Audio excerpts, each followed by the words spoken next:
Bienvenue à tous dans cette nouvelle vidéo. On se retrouve pour la troisième et dernière analyse de ce vendredi 22 juillet 2022 sur les Pokémon de la 5G. Et on finit avec l'Immonde. Alors l'Immonde, c'est un peu parmi les Pokémon trolls hein, par définition du jeu, hein, parce que vu la tête du Pokémon et vu ce qu'on sait de lui en stratégie, c'est vrai que c'est compliqué de le classer très très haut. Alors pourtant quand même, j'ai été surpris de voir que dans le pire tiers stratégique du jeu, hein, le Zadu, bon évidemment ça on se doute pourquoi il est Zadu, est quand même du tiers, il est plus haut que les deux Pokémon que j'ai fait dans les vidéos précédentes, alors qu'on pourrait croire que c'est plutôt l'inverse. Il est huitième hein, du ZU avec 19,43%, donc il est très joué hein, dans le ZU, curieusement, mais parce que en fait les stats sont plus mauvaises et du coup, ben dans un tiers où les Pokémon sont de toute façon plus mauvais, voilà, mais c'est quand même étonnant. Alors qu'est-ce que quand même il manque en stratégie? Déjà, à noter que son type, hein, il est de type sol et électrique, et c'est encore aujourd'hui le seul à posséder ce double type. Alors sol et électrique, c'est ambivalent parce que d'un côté, tu as quatre faiblesses avec des faiblesses qui sont très gênantes, hein, au type eau, glace et sol notamment. La faiblesse plante un peu aussi dans les sous-tiers.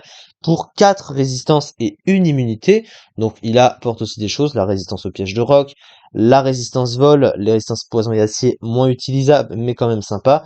L'immunité électrique, bon, il y a déjà la résistance du type électrique qui s'apporte en plus en immunité avec le type sol.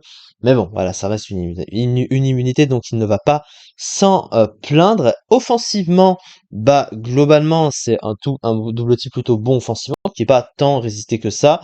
Le type sol, hein, un des trois types super efficaces sur le type acier, donc en stab, c'est toujours pratique. Avec le type électrique plutôt bon offensivement, vous voyez, il y a 92, 80, une petite centaine de Pokémon environ qui y résistent.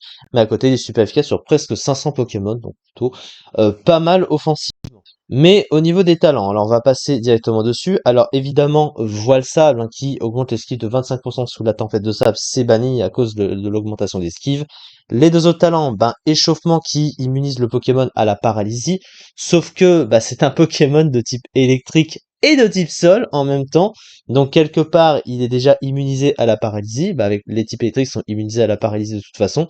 Donc c'est un talent un peu inutile. Et puis de toute façon, c'est un Pokémon qui est très très lent, hein. Donc même s'il se fait paralyser, il reste de toute façon très long, donc ça change pas grand chose. Mais donc le plus utile va être statique, hein, qui a 30% de chance de paralyser un adversaire s'il reçoit une attaque de contact, restant situationnel, mais plus pratique cependant. Au niveau de ses stats, et c'est là qu'on comprend pourquoi le Pokémon est mauvais, hein, et c'est d'ailleurs étonnant de le voir top tier dans son tiers.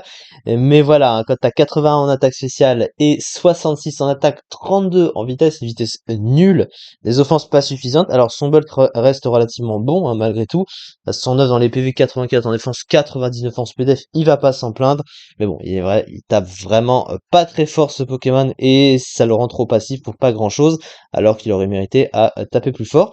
Son full dispose d'options offensives autant physiques et spéciales. Alors sur les stats, bon, il a Telluri, Force, Séisme, Fatal Foudre, Tonnerre, etc., etc. Enfin des classiques qu'on connaît bien.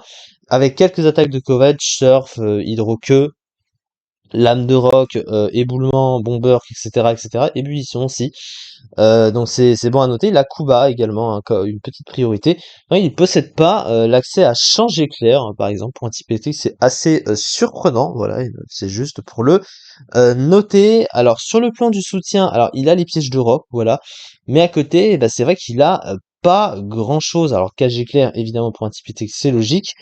Mais il a pas d'option de setup, ni de bon move de soin, donc il se restreint à pas mal de choses, ce cher Pokémon, et ça ne l'aide pas à être bien meilleur que ça. Et c'est dommage, il possède que Malédiction, mais bon, Malédiction, vu l'attaque qu'il a, hein, c'est difficilement exploitable, puisque ça le rend encore plus long qu'il ne l'est déjà, donc pas vraiment très intéressant.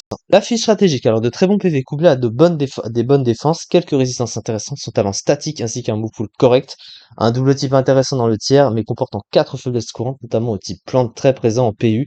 Le reste de ses talents peu intéressants, aucun moyen de se soigner, très lent. Donc globalement, le Pokémon est juste trop mauvais, mais c'est quand même étonnant qu'il soit huitième hein, du Zédu, hein, voilà. Voilà, huitième de son tiers quand même, donc au moins il a une utilité quelque part, c'est déjà ça. Mais ça s'arrête là, évidemment, plus loin, c'est beaucoup trop mauvais. Et c'est donc ça pour cette vidéo, on va pas l'enterrer plus que ça. Merci beaucoup du coup de m'avoir suivi pour cette vidéo, et on se retrouve du coup demain pour la suite des analyses sur les Pokémon de la 5G. Merci beaucoup de m'avoir suivi, et à très vite.